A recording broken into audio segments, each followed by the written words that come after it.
We've got breaking news out of the NFL where the Chargers have made Rashawn Slater the highest paid offensive tackle in NFL history. It's a 4-year, $114 million extension for the all-pro left tackle. That's per multiple reports. His new deal also includes, get this, a record $92 million in guaranteed money. Slater is now signed in LA to the 2029 season.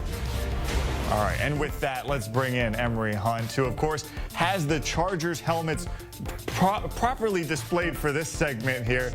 Emory, welcome in, and I know you've been a busy man, so we appreciate you hopping on. Original or first thoughts when you heard this deal, especially the money?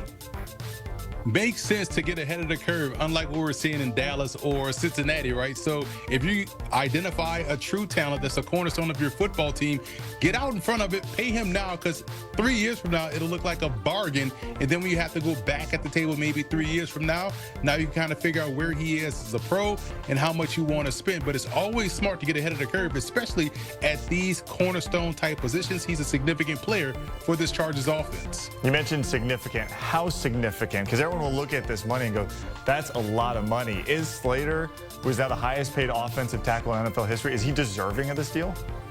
Well, here's the thing. When we say highest paid offensive tackle in NFL history, it's kind of unique in terms of this tag is going to get used over and over again. So the money is going to continue to get bigger. The cap is going to continue to grow larger. And for him, for this offense, yes, he's worth it, because not only does he help you out in the passing game and pass protection, but he's also very good in the run game. Remember when he was coming out of college out of Northwestern, the big concern was, is he going to be a tackle or is he going to be a guard? Is he tall enough to play tackle? And he just became a Pro Bowler at tackle and has been outstanding since stepping foot in the NFL. So yes, he's totally worth it. And what you're paying now will look like a bargain in a few years from now. So yes, getting your guy locked up front that does it well on both ends of offense, to me, it's a significant deal. So I got to imagine, Slater, he's got a big smile on his face today and every day moving forward because of what he's just able to agree to. But Jim Harbaugh, their head coach, he's got to be loving this too. They have the run-heavy offense. So how happy do you think he is right now that they get to keep this cornerstone, as you mentioned, along that offensive line and do the things he wants to do with that offense? He and Justin Herbert are ecstatic right now for the passing game, and he and also those running backs are ecstatic as well, because when you think about having continuity up front, we always talk about continuity with the offensive line, secondary, maybe even some parts of the defensive front. But when you have the continuity of the 5 guys consistently playing well up front, especially locking down the best one of the bunch as you break in what you consider to be a future All-Pro and future Pro Bowler on the other side, and Joe Alt and entering his second season, it makes life a lot easier for everybody. And this is the type of continuity you want to see. And it shows everyone in the locker room, hey, if I go out there and perform well, this organization will reward me, pay me, and keep me around for a long time. All right, the building blocks, that offensive line and that offense are there in LA for sure. Emory Hunt, thank you so much for jumping in and breaking this down with us. Again, here is a look at the paydays that we've seen over the last few years for offensive linemen in terms of guaranteed money, and Slater now at the very top of that list, $92 million.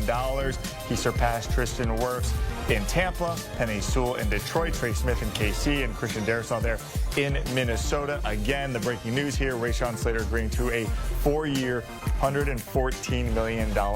We turn our attention to the insiders. Tom Pelissero, Judy Batista, Mike Garofolo standing by. Mike, I'll actually let you start off because there's one player in particular whose bank account just got a lot more big. Yes, that's Rashawn Slater, Mike Yam, a 4-year, $114 million extension for the Chargers. Left tackle, $92 million guaranteed. We thought, would this be the deal that got the offensive tackle market to $30 million per year?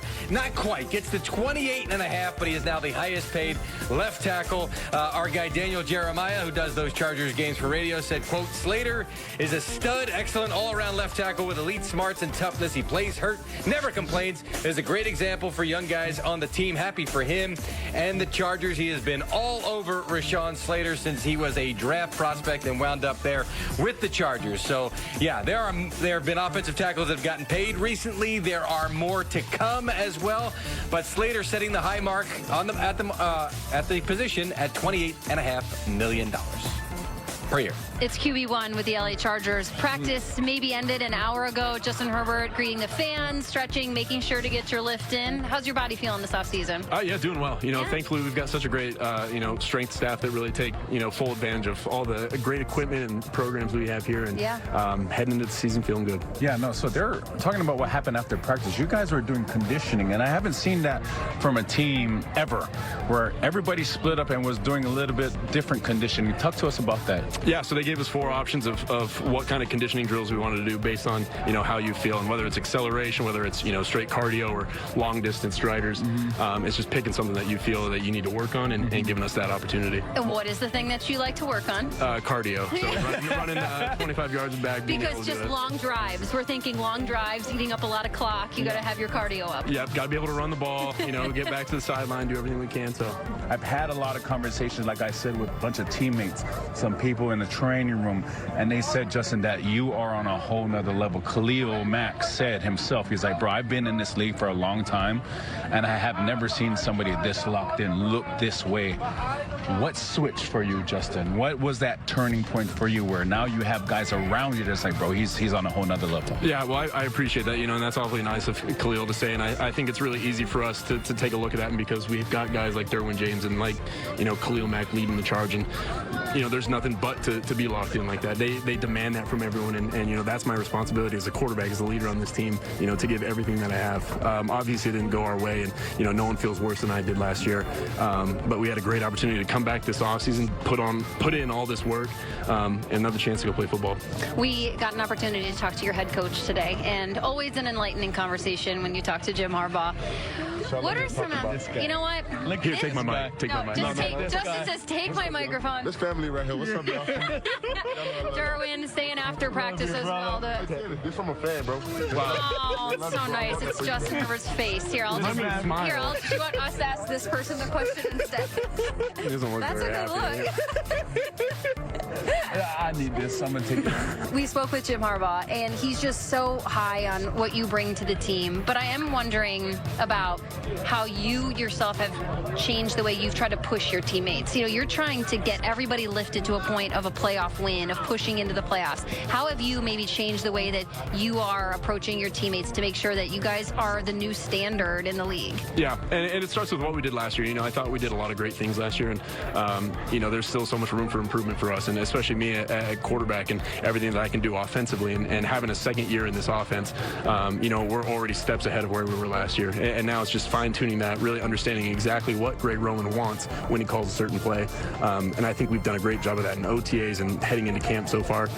It's just building off of that. Justin, what are your goals? What are your goals for this year? Because I'm pushing, with GMFB, we just had a segment yesterday where I'm pushing for you as a candidate to be the MVP. That's how much of a fan I am of Justin Herbert. But what are your goals personally going into this year? Yeah, I've always tried to stay away from statistical goals. I think if you want to include wins, I think wins are our number one priority. Winning as many games as we can and scoring touchdowns. And if we're doing that as an offense, and if I'm doing that as a quarterback,